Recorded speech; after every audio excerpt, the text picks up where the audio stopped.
Добро утро, почитувани гледачи. Добре ни дојдовте и во денешното ново издание на емисијата Фактор здравје. Зборуваме за естетската стоматологија, сите иновации, нови техники, модерни начини на санирање, односно како да дојдеме до убава и впечатлива насмевка, која што и ќе ни ја врати самодовербата и ќе ни го подобри изгледот и ќе ни повозможи поубаво да се чувствуваме. Но за да го постигнеме тоа секако треба да одржуваме добро орално здравје, а естетската стоматологија е само еден чекор понапред за разубавување на насмевката и овозможување една убава хармонија на лицето. На оваа тема утрово разговараме со доктор Даниела Михајловска, специјалист ортодонт, сертифициран доктор по антиејџинг од естетско-стоматолошката ординација Diamond Clinic. Добро утро, доктор Даниела, и добре ни дојдовте. Добро утро. Се чувствувам исклучително благодарна што сум дел од вашата емисија и денес и се надевам дека ќе споделам дел од моето искуство токму за овие естетските третмани за вашата публика. Така, сето она што секојдневно во праксата го работите, што е естетска стоматологија и пошто се разликува од она општа стоматологија, која што го третира оралното здравје, дијагнозата, третманите, превенцијата, а овде одиме еден чекор погоре и понатаму. Самиот збор естетика значи е плюс нешто. Таа гранка, најнова гранка, најмодерна, најмлада да речеме, од естетиката во однос на стоматологијата, се насочува не само на функцијата на забите, во однос на жвакопритисок, во однос на здрава забна структура. Во естетиката сега ни е битен обликот, формата, бојата на забот. Се она за една прекрасна насмевка. Така, да. И докторите стоматолози треба да имаат многу добра вештина, така, кога станува збор за естетската стоматологија, бидејќи ја споредуваме некако како со еден вид уметност, така? Да се познаваат и контурите, и пропорциите, и симетријата, за да ја добиеме една убава хармонија на хармонија, лицето. симетрија, здрава насмевка, убава насмевка, складна насмевка во однос на пропорцијата на целото наше тело. Така. Ќе погледнеме блок реклами, па ќе продолжиме со разговорот. Останете со нас, почитувани гледачи, следете не до крај, повелете, јавете се, поставете прашање.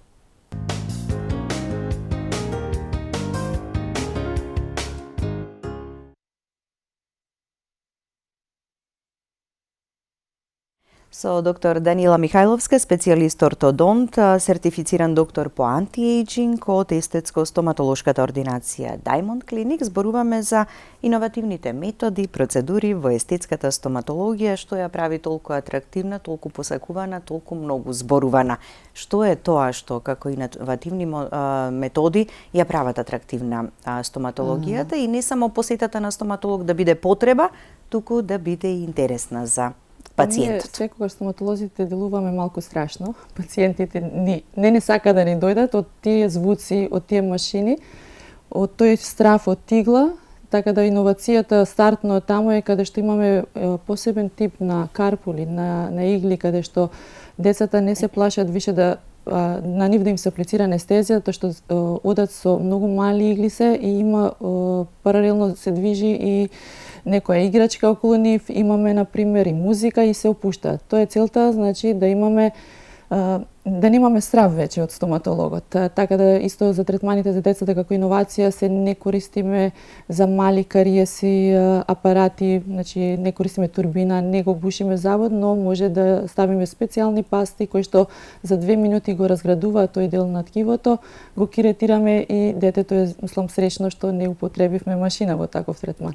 Другите иновации се токму во овие модерни апарати, технологии кои што ни овозможуваат безболна стоматологија, брза стоматологија, пред се секој сака да има убава насмевка без болка. Така, минимално инвазивни, што многу значи за самиот пациент и кога ќе дојде за да санира некаков проблем, веќе тука сте вие стоматолозите, потоа да му предложите така што дополнително може да се коригира за да се добие убава една хармонија и на лицето и сите оние корекции кои што може да се направат.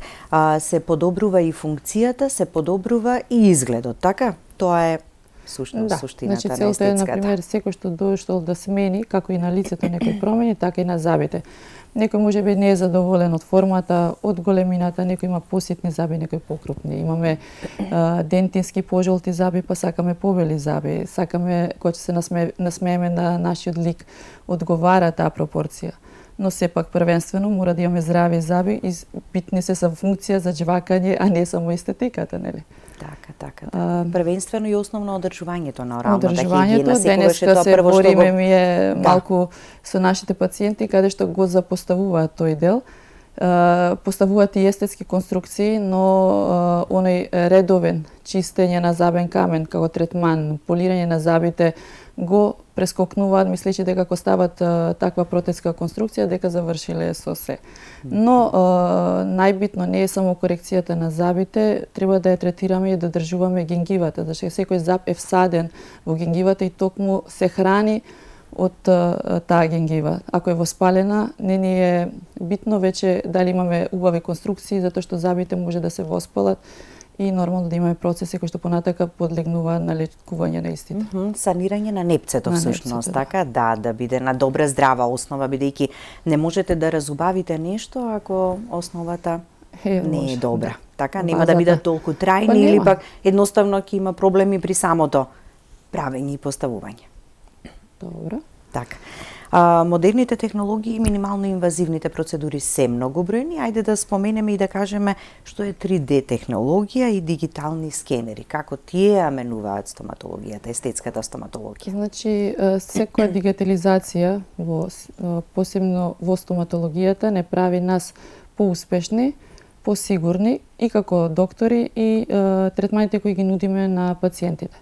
Таа 3D технологија е токму користење на скенери, каде што ние во нашата ординација ги користиме за да се направи снимка директна на состојбата на устата. Не постојат веќе тие отпечатоци, лажици кои што ни беа тешки за поднесување, пред се никој не сака да има полна уста на материјал во устата, а вака поминуваме со апаратче кој е не поголемо од малку пенкало, се скенира, се снима состојбата и веднаш во нашите компјутери, со нашите софтвери ги правиме анализите. Пациентот се чувствува сигурен затоа што го гледа тоа и ние може веднаш да почнеме да цртаме, да доцртуваме како би изгледало понатака забалото кој што тој дошол да го смени. Но заедно со него, така го следи и тој. 3D принтерите се дополнително заедно со техниката, не секогаш ми во ординациите имаме 3D принтери, во однос на техничкиот дел, оние техничарите кои ни ги изработуваат, тие модели се штампаат специјално за да се анализира, за да се направат предпроби како би било и после да пациентот одлучи дали сака со такви зголемени заби во форма да биде видливо на него таа промена. Така. Заеднички ја носите одлуката, така? Може би пациентот има големи некои барања или очекувања. Да. Најдобриот резултат да самата професија која што искуство ни го нуди нас, да го понудиме на пациентот тоа знаење, а он да одлучи на крај што би поставил.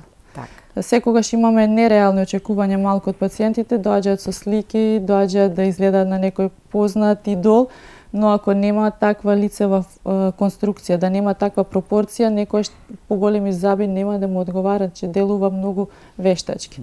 Или пак бели заби, она whiting што си тежне да се смеат, делува исто вештачки и не е природно. Целта е да имаме промена конструкција во устата, но сепак да го задржиме природниот изглед. Затоа што секој и да правиме и да коригираме, така природното да го задржиме.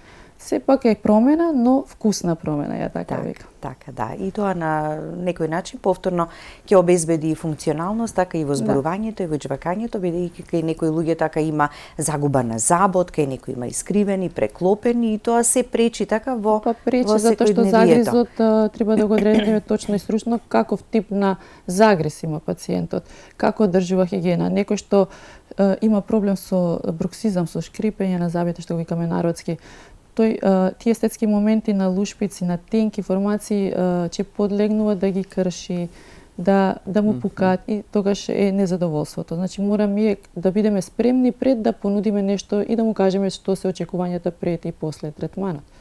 Се земаат во предвид многу работи така пред конечно да се одлучи и да се донесе одлука што ќе се треба да се види кој тип. Ако некој има сетеричен тип, има крупни и развиени мускули, тогаш тие нежни работи се малку комплицирани, но се може да се среди со добра конструкција протезка. Така, и треба и некои навики да сменат, веројатно.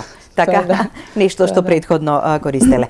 Лазерска стоматологија, каков вид на лазери се користат? Која им е намената, која им е примената? зашто? Ласерската стоматологија сега имаме повеќе видови. Сега да ги поделиме така на ласери за тврда супстанца, значи она е на тврдиот дел на забот, на емајлот, каде што ние правиме обработка, значи отварање на карие со зрак, со светлина, а не како досега со борер, со нашата турбина, нашата машина. Но сепак може да нагласам дека не секогаш можеме секој онај тип на кариес да го решиме, но сепак е иновација. Мекиот кивниот ласер е интересен што може да обработуваме генгивата и обработуваме на тој систем што ја правиме соодветната форма и добиваме една целина. Ласерите исто така ги користиме и за дезинфекција на каналите, кога ги лечиме забите, го намалуваме тој воспалителен процес. И сепак преднос е што немаме нож, немаме болка, немаме крварење и третманот го решаваме за некаде 20 до 30 минути. Пациентот се излегува нормално во секојдневните обврски во текот на денот. Така и нема одземање и многу време, така веројатно за да се постигне нештото. Што најмногу пациентите бараат како естетски третмани во устната празна? Барем и од она ваше секојдневие кој што го имате. Од помалку да речам инвазивните, секојдневното белење на заби, посебно за младата популација каде што бара бели заби. Тежнееме да направиме белење на забите, но сепак да не дојдеме до оштетување на забната структура, сепак користиме некои хемиски препарати, тоа се пероксиди, не се толку штетни, но треба да ускладиме време на белење, дали ќе се белее со класична ламба, со ласерска ламба.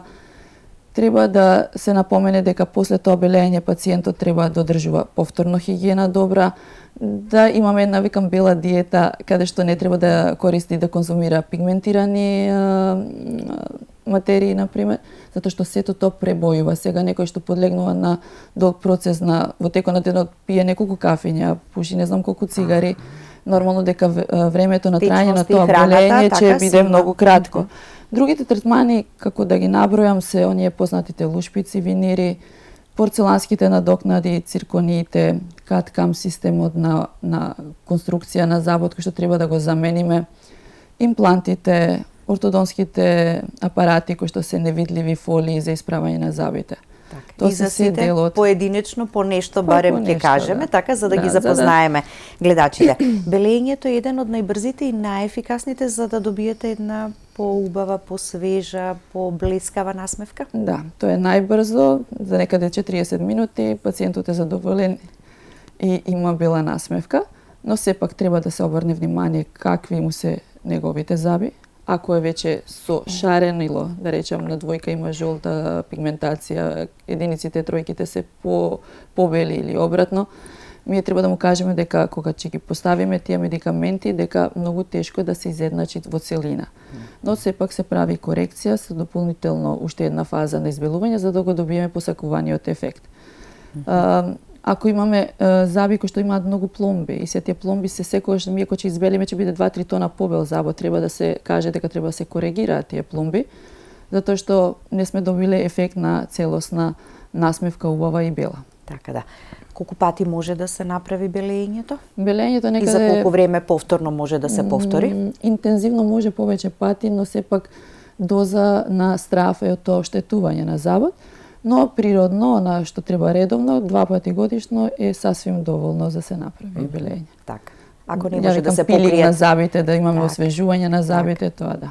Така да, ако не можат некои несовршености да се покријат, тогаш има и други начини, така? Да, со кои што може да се сега, коригира тоа. Легуваме во оној протетски дел, каде што почнуваме да работиме со тие лушпици винири, познати микротенки лушпици на забите.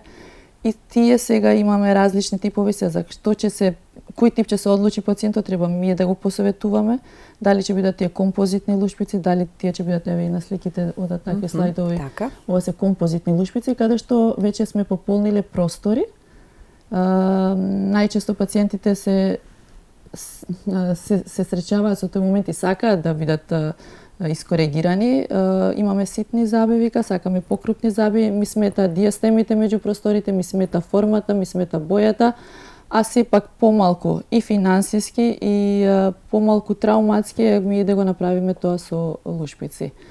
Лушпиците као композитните се готови материјали кои што ги одредуваме со одредена големина и директно во ординацијата за неколку часа ја дизајнираме таа холивудска насмевка и пациентот си оди за во истиот ден со готова конструкција. Додека кога се работат порцеланските лушпици, тоа се работат индиректно во техники, се подлегни пациентите на проби, на проба во типот како лежи на забот, како ќе се чувствува, па нешто ако треба коригираме, враќаме во техника, па ги лепиме како дефинитивен производ на крај. Но сепак треба 2-3 дена малку време за да имаме конечен резултат. Така, да, ама кога знаете дека ќе го постигнете посакуваното, така? Нормално. Затоа што сите брзаат, сакаат настани, сакаат тоа да биде за еден ден, значи компјутерите ги режат, значи техниката ќе направи, но самото непце кој што ние сме го обработиле, колку и да се тие неинвазивни, ако нема доволно простор на забите, ми мора дел од 0,1-0,2 мм да состружеме. Не е тоа целосно како несостружени заби, но сепак не се одзема од забната структура, затоа што нас ни треба простор и за тој лепак кој го лепиме и нормално да има хармонија. Не значи да имаме некој може има крупни заби и сами ако залепиме дополнително уште лушпици, кој ќе се насмее би ни бил вештачки, не би бил зголемен некако. Како да имаме еден број поголеми заби. Така, да. Имаме гледач на линија да го слушнеме прашањето. Добро утро, повелете, ве слушаме. Поздрав за докторката. Ви благодариме. Внимателно ја слушам емисијата. Би сакал да, ако може да дознам каде се наоѓа која адреса да посетам. Така, добро. Дали редовно одржувате орална хигиена, здравје на забите, а сега веќе може би сакате така и нешто да подобрите и во изгледот? Да, редовно, меѓу другото имам проблем што ми се доста ситни забите скоро излизани. Па би сакал да комплетно цела горна и долна вилица да се направи да има подобар изглед. Така, слободно и ве оставите го и вашиот телефонски број. По завршување на емисијата, доктор Данила ќе исконтактира со вас и ќе се договорите првично да се направи еден преглед, така, Diamond Clinic, така, стоматолошко-естетската ординација во населбата во Козле. Во Козле сме. Имаме нели на социјалните мрежи, но сепак ќе го исконтактираме пациентот. Сега зашто ќе се понудиме и што ќе направиме дополнително со него. Така. Првично ќе видите каква е состојбата и што се може во најбрз нели период да се постигне. Некогаш ја стално викам може и да се почека за да се направи правата конструкција. Така, да. Добро утро и за следниот гледач, повелете. Добро утро. Дали се слушаме или во очекување на гледачите од режија ќе ми јават кога ќе имаме следен гледач на линија. Значи ламинатите, винирите, фасетите, така? Да. Ги споменавме. Што за овие другите можеме да кажеме за да дојдеме и до имплантите? За кого и за кои пациенти се најдобро решение имплантите? Имплантите сега е веќе техника на работа кога ги губиме забите, значи имаме беззабост, ние мораме тој простор да го пополниме со некој држач, со некој столб, како што во сегде се гради. Имплантите се иновација исто, каде што имаме скок, затоа што досега пациентите користевме протези тотални, каде што при зборење испаѓаат и не се задоволни самите пациенти, нормално никој не сака мобилност, движење во устата. Имплантите се решение каде што ги заштрафуваме, така кажано, дипли штрафови во устата и на сето тоа правиме дизајнирани протези кои што може да направиме протезирање, имплантско протезирање, значи може цела протеза да се заштрафи и така да постарите пациенти веќе имаат сигурност во зборење, во естетика, да функционираат и да не се плашат дека нешто нив ќе им испадне. Другиот тип на имплант се аплицира ако најчесто најдобро изгубиме еден зап и ставиме имплант и нормално правиме конструкција.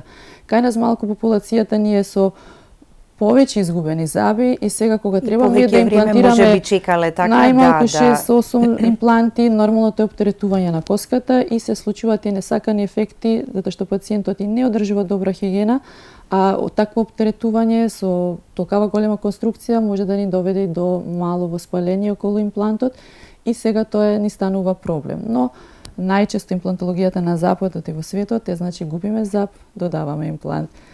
Кај нас е малку потешко. Имплантите се добри конструкции за стабилност и решение за да не го состружиме оној здрав зап, туку конкретно тој зап ни е изгубен, го пополнуваме просторот и имаме нормален жваков притисок. Имплантите ги имаме и како мини импланти, може да бидат од различни материјали, титаниумски, може да бидат порцелански и различен тип на кортикоимпланти каде што се во зависност од имплантологијата. Се имаме посебни специјалности и доктори кои што ни го работат тоа. Ние во ортодонцијата имаме мини импланти кои што исто ни помагаат во придвижување на вилиците во зависи кој смер треба да ни се движат. Така. Значи, кога ќе дојде до момент да треба да се извади заботот без разлика која причина дошло, нели, да не чекаме долго време да поминува, така, за да не се стеснува тој празен простор. Да не се стеснува, потом ние долго време јадеме со алвеолата, со гребено, со коската и тој се аби, се троши. И ни се случува да во постарите години пациентите вика, ја имам неколку заба, поставете ми порцелански заби. Ние ќе ги поставиме, но висината на гребенот го немаме. И најчесто на мал гребен се сремиме кон дополнителни хируршки интервенции, правиме обнова на тој гребен, аугментација се вика сручно, каде што додаваме таков вид на вештачки материјал, вештачка коска, за да ние го направиме гребено, за нешто да стои и да биде стабилно. Затоа што ако немаме коска, висина, ширина, соодветна дебелина на коската, ништо не сме направили. Така, да. Ќе погледнеме уште еден блок реклами, но само кратко пред тоа. Амалгамски пломби, така беа порано на времето тие темните што се става. Дали се повеќе луѓе ги менуваат за да ја добиеме така изгледот како на природниот зап, така таа бела пломба. Тоа е она постариот методи, но биле доста стабилни, доста јаки, затоа што се врзуваат во водена средина и не испаѓаат. Се она што е помодерно, пограцилно, порцеланско и покршливо, но сепак денеска се тие во тренд на менување, затоа што има некои микро проценти на не тоа труење со жива, но сепак е докажано дека ни штети. Сега нормално и естетски момент таков зап со амалгам е темен, добива поприма сива боја, а нормално со порцеланските пломби кои што се бели имаме друг сјај, друга форма се обликува. Како природниот изглед и боја нели на забот пред да биде санирано нешто. Не е еден-два амалгамски, но имаат пациенти кои што се поише од 6-8 заба, така да тоа е малку, мислам, више и штетно и треба да се обнови кога имаме нови материјали. Така, да. Ќе погледнеме уште еден блок реклами, па продолжуваме со разговорот. Следете не до самиот крај и повторно ве потсетувам дека можете да се јавите и да поставите прашање.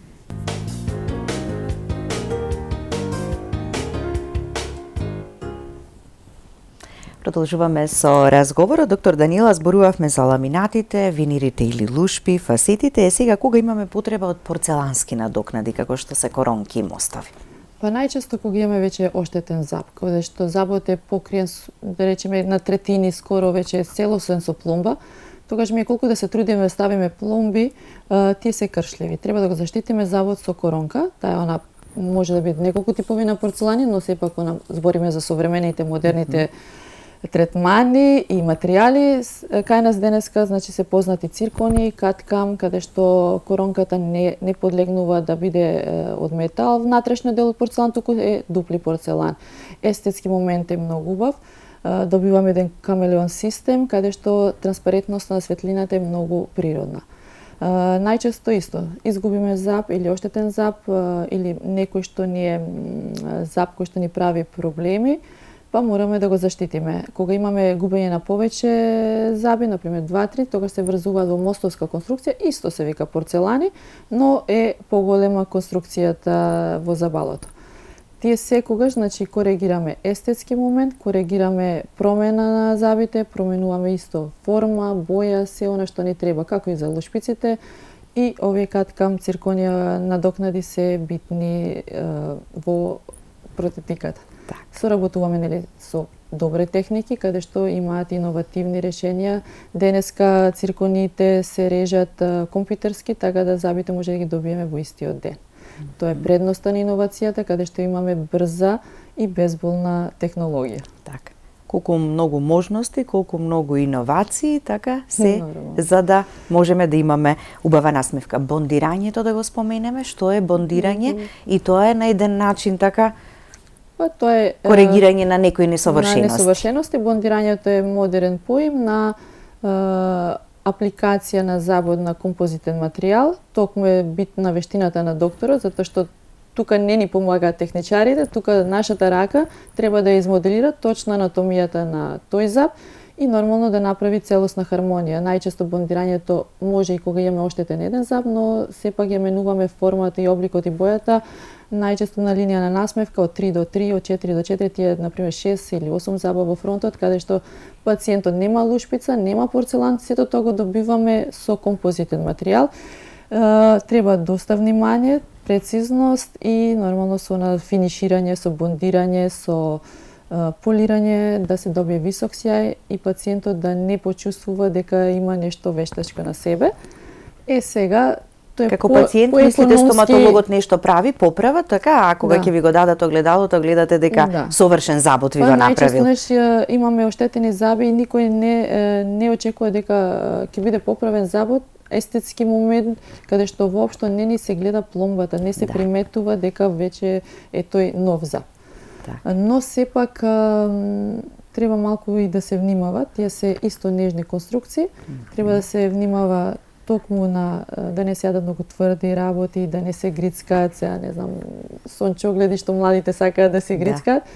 И треба да се внимава. Тие сепак се нежни конструкции, но се битни што имаат помалку, не се толку скапи во однос во однос на лушпици и порцелани, во одреден период на неколку години ги задоволува нашите потреби, нели, што ги бараме. Па после тоа може да се сменат со лушпици, па може да одиме понатака со порцелански заби и така. Така. А со бондирањето во една посета на стоматолог го постигнувате тоа, така? Тоа е една посета, да. Тоа е фактички еден тип на лушпици кои што не се готови, туку го прави нашата рака. Тука е баш уметноста. Затоа што стоматологијата, нели, е уметност. Рековме дека е уметност, не е само наука и тука треба да се каже креацијата на самиот стоматолог. Така, да. И повторно ќе се навратиме дека за да ги постигнеме сите овие, нели, финеси во убавината на насмевката, треба да имаме здраво непце. Тоа е најбитно. Што доколку имаме тука проблеми или несовршености? Сега, какви корекции може да се направат? Генгива, отечена генгива, каква и да направиме идеална конструкција на забот, нема да изгледа убаво. Ако имаме обрасната, дека викаме воспалена генгива, ни делува забот да е скратен и тоа не е убаво. Од модерните иновативни техники, порано се правеле генгивотомии, сечење на генгивата со скалпери. Денеска е модерно генгивотомија да направиме со ласер, каде што се обработува тој, да речеме, венец на генгивата, со тоа што се проширува дело на забот и имаме видливо поголем заб. Тој нашиот заб, но оваа генгива го обраснала токму поради воспалението. Имаме потреба на корекција или генгивопластика, што се збори, кога имаме зголемен дел на генгивата. Кога непцето повеќе се забележува, така? Да, при насмевката? се забележува, треба да речеме да го отстраниме, да го скратиме, да има една хармонија со цврстата субстанца. Генгивопластиката е модерна и денеска се почесто. Секоја конструкција протезка прво треба да подлегне на обработка на генгивата. Во ортодонцијата, например, не се случува кога имаме поголеми простори, кога ние ги собираме забите за да ги споиме, доаѓа како вишак на генгива и се таа генгива исто треба да ја обработиме затоа што не изгледа визуелно убаво. Па имаме генгивални третмани кои што ги работиме и во парадонтозата, каде што некои случаеви имаме повлекување на непце, не е само обраснато, имаме и обратен процес, имаме видливи делови на корените на нашите заби. Сега тука треба да додадеме нешто, имаме модерни мукографти или мембрани, каде што правиме хируршки зафат флапови, ги вметнуваме тие мембрани и го пришивуваме непцето, така да после опоравак од 7 до 10 дена веќе забот е покриен, цврст и не се ништо, нели најчесто парадонтозата дава расклатување на забите и викаме имаме здрав заб, ама би го изгубиле. Тоа е многу добро за да го зачуваме. Флапови или така да речеме лифтинг на генгивата за да се обработи естетскиот момент во устата. Така. Толку посакуваната холивудска насмевка во светската естетска стоматологија многу спомнувана, ама се почесто и овде бараме и ја спомнуваме. Холивуд смайл е еден широк поим. Дизајнирана насмевка, холивудска насмевка. Повторно ќе кажам, стоматологот е уметник и треба да примени кој тип на третман ќе биде за таа холивудска насмевка. Холивудска насмевка може да добиеме со бондирање, холивудска насмевка може да добиеме со лушпици, со порцелани, со вештачка конструкција, нели, она дополнителна. Некој може би му треба само висина да коригира, некој му треба само белина да добие, ако има убави крупни заби, а се пожолти, зашто да му ставиме лушпици? Значи не е се до вештачката дополнителна конструкција. Но младите, значи, ги бараат и се што е битно поврзано со филери и ботокси, и тоа ни е интересно и Холивуд смайл, да го кажеме. Но третманите се помалку инвазивни, не се толку страшни и не се толку скапи во денешно време. Порано било друго. Така да. Пред самиот крај сме, само кратко, може ли корекција на ортодонтски проблеми со хијалуронска киселина и примената на PRP во естетската стоматологија? Тоа е дел на естетиката, значи на филерите, ботоксите и сите други нехируршки третмани.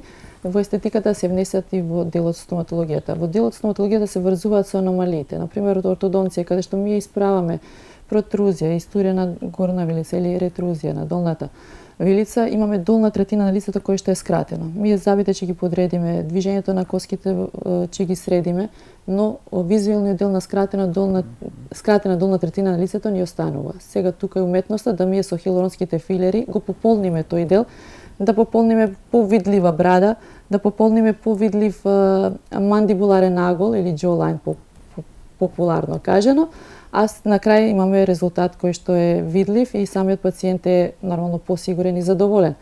Асиметријата на лицето, никој не внимаваме, имаме една устна, например, потенка, една ни е подебела, или дел од образот каде што ми е поспласна, другиот дел е поизразен. Исто така е креација на игра со токму тие хијалуронски филери. Ботоксот исто е битен и се работи на мимиката на мускулите, но во стоматологијата работиме во друг тип на мускули. Најчесто исто третманите кои што се гами смайл, како што работиме, што спомнав со гингивата, со гингивопластиката, може да го решиме и со апликација на неколку точки на ботокс во регијата на устата, така да се спушта видливиот дел на непцето и имаме совршена насмевка, после тоа имаме видлив дел висок. Проблемот со бруксизм, со шкрипењето на забите, народски кажано, се аплицира токму во масетерот, во изразениот масетеричен мускул, каде што со самата апликација од 2-3 минути пациентот добива релаксација на мускулатурата и имаме ефект кој што е задоволителен, но сепак за разлика од другите третмани, ботоксите секогаш се повторуваат 2 пати во годината. Проблеми со зглобот, значи проблеми со болката за релаксација на мускулите, значи сите тие болки се од некоја тензија, од некое стегање. И уште најинтересно. И само уште за PRP, каде е неговата примена во стоматологијата? PRP во стоматологијата затоа што самиот процес е наш фактор на раст во нашата крв, која што е центрифугираме, добиваме плазма, имаме заздравување, лечење на рани. Токму во имплантологијата или во поголемите хируршки интервенции имаме поголеми рани. Кога ние ќе го направиме тоа PRP или PRF, уште постручно кажано, се обработува во 2 случаеви плазмата, го вметнуваме токму во тие места, во тие рани и имаме целосно заздравување. Не ни треба оној вештачки дел, вештачка коска, значи си имаме сопствената регенерација. Така да. Интересни работи кои што ни ги кажавте во ова издание на Фактор здравје. Се надевам повторно ќе имаме можност да разговараме, да се грижиме за здравјето на забите, а следниот чекор ќе биде разубавувањето на насмевката. Ви благодарам за гостувањето. Ви благодарам и на вас, што заедно бевме дел од истражувањето на овие модерни стоматолошки третмани и се почесто се доминантни во трансформација на нашиот живот. Треба да ја сакаме нашата кожа, нашите заби, да внимаваме и да бидеме секогаш да се чувствуваме задоволни и млади. Така, да ни прави тоа задоволство и среќа. Благодарност уште еднаш, а благодарност и до вас, почитувани гледачи, за вниманието со кое не следевте. Останете и понатаму со програмата на ТВ24. Ви посакувам убав и пријатен ден.